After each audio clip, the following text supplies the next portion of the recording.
Let's skirt your trailer with your new RV WindSkirts.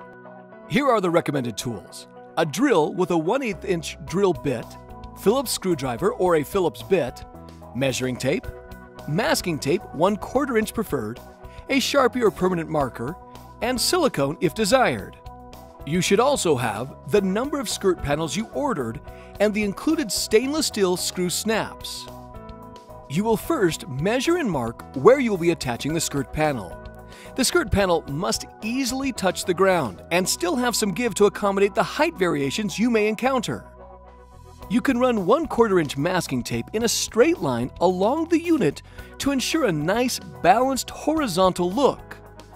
Follow the variations needed for the wheel wells, doors, and exhaust units or heat sources. For best results, remember the entire length of the skirt must rest firmly on the ground, so measure well. The female snaps are manufactured into the skirt approximately every 6 inches on center.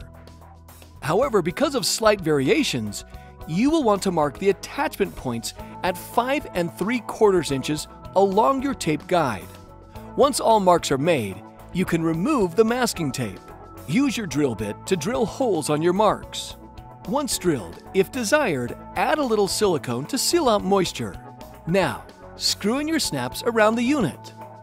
When completed, begin snapping the skirt onto the unit, Velcroing the ends of the skirts together to create one continuous skirt.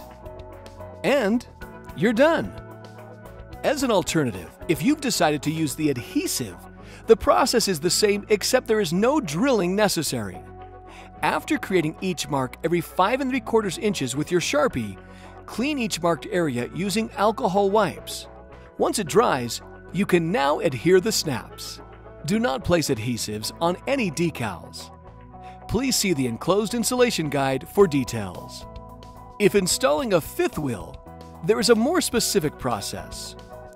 If you're installing the RV WindSkirt on a fifth wheel, it's important that you start at the front end of the fifth wheel, right in the center, with one skirt starting on one side and the other skirt on the other side.